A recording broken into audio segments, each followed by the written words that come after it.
Okay, welcome back to Jameson's Repair Shop. I went out yesterday and picked up some parts for the old 79 F100. And one of the parts here is I picked up 2 leaf springs used. And I tripped over one. And I'll spin you around and show you the other stuff I got. So just hold on a second. Okay, there's one of the springs. I'm cleaning her up, getting her ready. And there's another spring on the floor.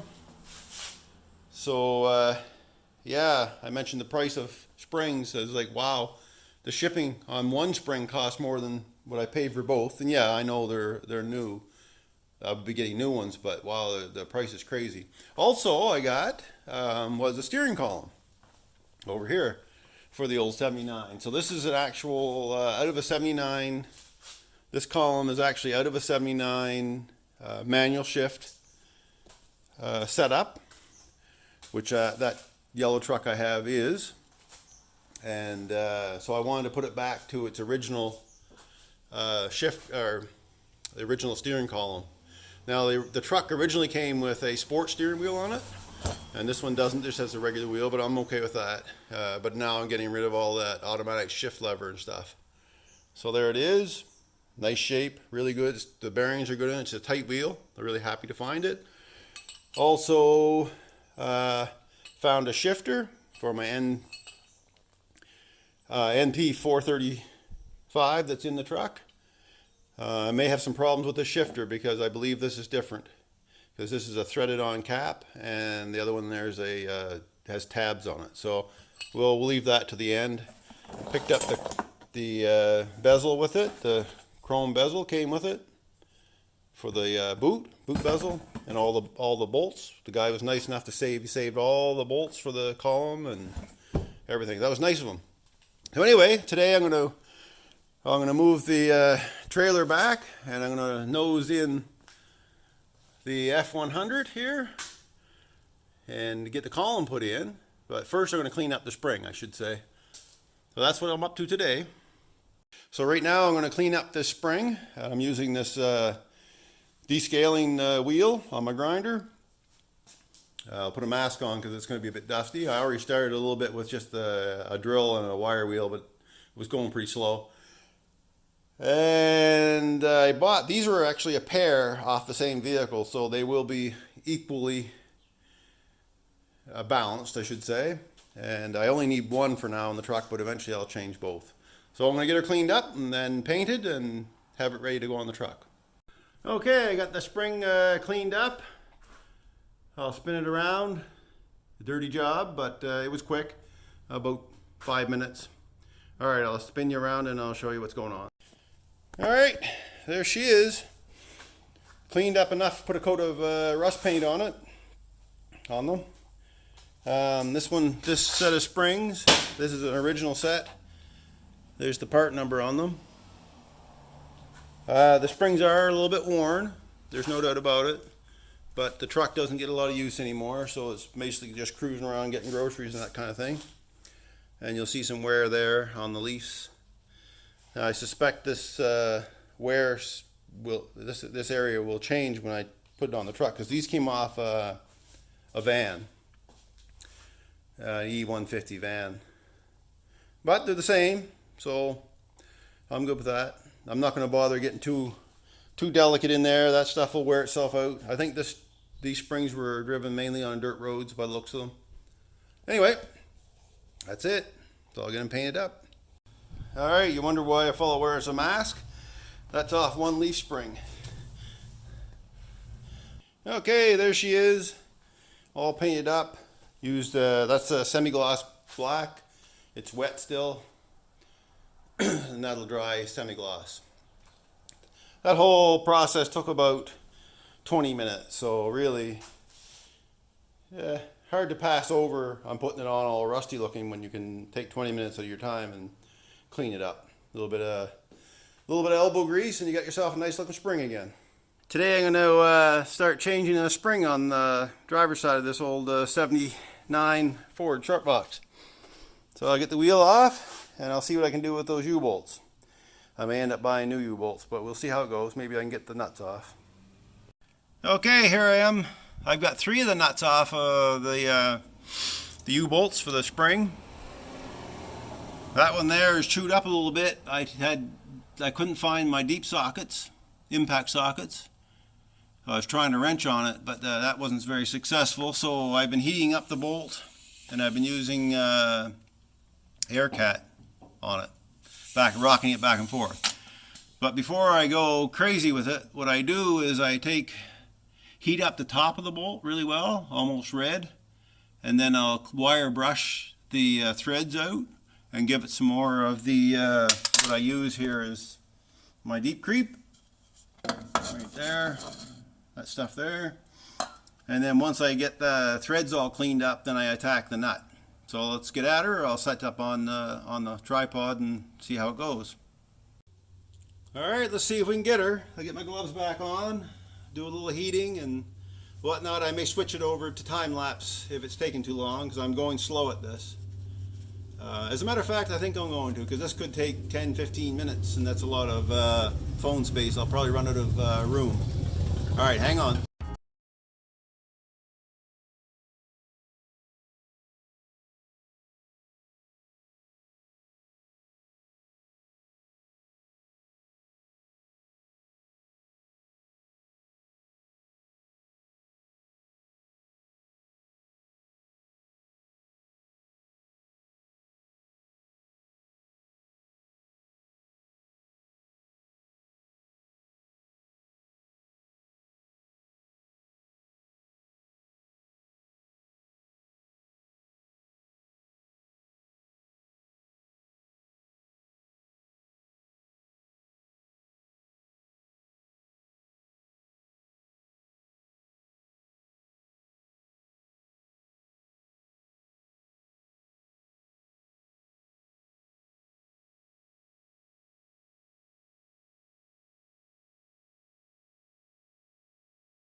Okay, that went pretty well. I had to tap that down on top. But yeah, so there's all my nuts off. Save the U-bolts. Why buy new if you don't have to? So now there they are. So I've got a jack under the axle right now, and I've supported the truck with a floor stand, jack stand.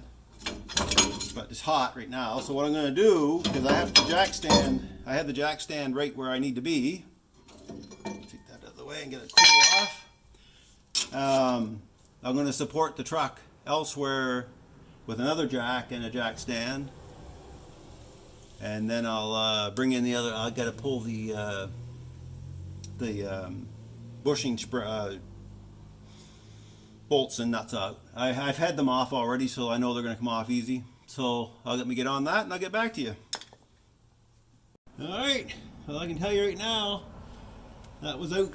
I had these out a year ago and they bonded back on again, but not so bad that they couldn't turn the back one. I don't know about the front one, but in case if you're not familiar with these Fords, for some reason they put the bolt in on the upper one so you can't get it out. They have a reason, I suspect. I don't know what it is. Maybe someone else does. But anyway, I guess one here is turning. I got some deep creep on it, and I'm using the little pry bar here with the wrench. She's starting to come. Get it out as far as the threads. Should be okay. So hard to do with one hand. Well, it's not one hand, but you're on your back working. Anyway, it's coming. She'll come. Patience. Patience and patience. There we go. We'll get it over there maybe. We'll get a good pry on it.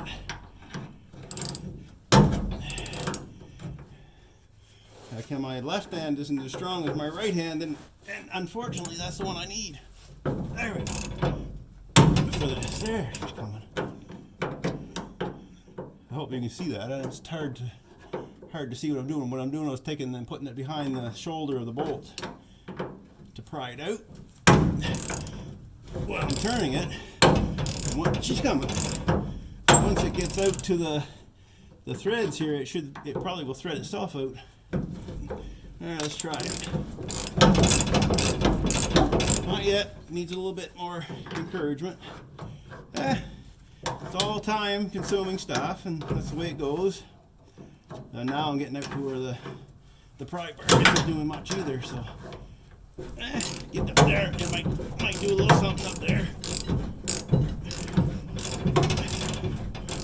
Yeah, no one said this stuff is easy.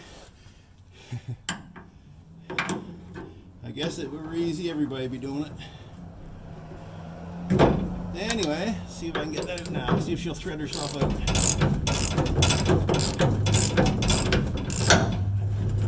No, not yet. Might be able to pry on the back of that bolt. There she is. There.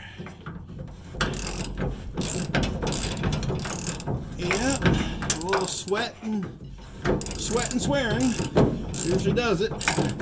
Actually, the swearing doesn't help any. The sweating comes natural. She's coming. There, she's almost there. Now I gotta deal with that front one somehow. There, look at that. Slick as snot, man. Yeah. So I had to take the shock off when I was doing this, just to give enough room to drop the axle down. Oh,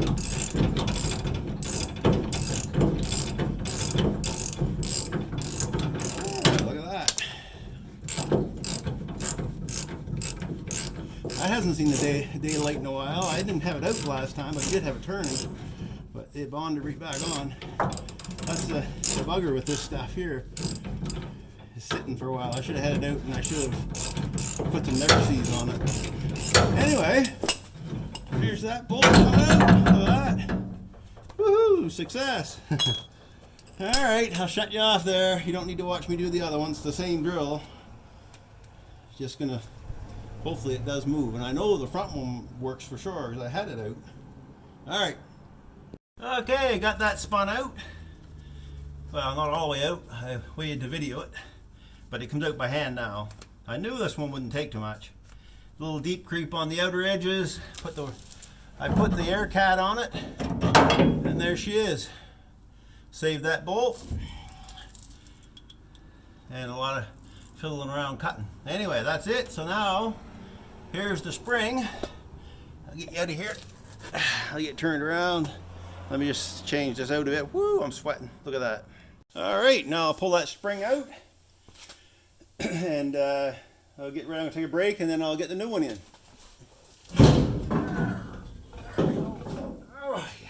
Look at that. There she is, out on the ground. Let's have a look at her. She's bad shape. Oh yeah. This leaf come out. Where'd it go? I put it here somewhere. A piece of that leaf came out of here. Yeah. Right there. Look at that. The other piece long gone. Probably 30 years ago. Who knows? Anyway, there's the spring out. Now I got lots of spring steel to make slapper hammers with. Alright, that's the spring out, and we'll continue on after I have a break. Well, I couldn't wait to have a break, so I set the new spring in, or the new to me spring. I wanted to make sure that the U-bolts are going to be long enough, because this spring is thicker. This is, let's see, 5, how many there are on that? 1, 2, 3, 4, 5, 6 leaf. And the other one was total of 4 leaf, but one hit leaf on the bottom was really heavy. But yeah, they look like they're going to fit all right. And yeah, it's all right. It's going to fit in. The axle slid back a tiny bit when I took it out, but all good. So I'm going to have a break now, and then I'll continue on with this later. This time, honestly, I'm going to take a break.